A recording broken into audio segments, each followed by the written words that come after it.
Magandang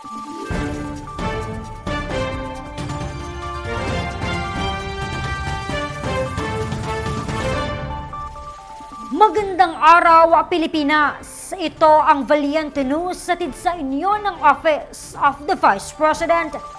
Nagsagawa ng tree planting activity ang OVP Southern Mindanao Satellite Office sa Pigkawayan, North Cotabato. Narito si Brian Latasa para sa karagdagang detalye. Bilang pagtalima sa nakasaad sa Republic Act 10176 o ang Arbor Day Act of 2012, nagsagawa ng tree planting activity ang tanggapan ng pangalawang Pangulo sa pamamagitan ng OVP Southern Mindanao Satellite Office sa bayan ng Pigkawayan sa North Cotabato kamakailan, kung saan umabot sa 5,000 punla ng native trees tulad ng nara at fruit-bearing trees ang kanilang itinanim sa sitio Dacopila, Barangay Rinibon. Sa nasabing aktibidad, ipinakita din ng mga kawani ng Department of Environment and Natural Resources o DENR North Cotabato ang tamang paraan ng pagtatanim upang masiguro ang survival nito. Kung nakita na ito, labi na sa mga fruit trees, mayroon isang silupin na katali dito.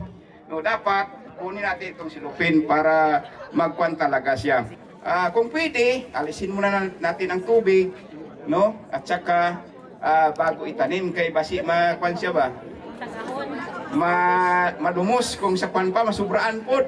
Sa ilalim ng pamumuno ni Vice President Inday Sara Duterte, inilunsad ang Pagbabago a Million Trees Campaign na layuning maisulong ang kahalagahan ng environmental stewardship sa pamamagitan ng malawakang tree planting activities sa iba't ibang bahagi ng bansa.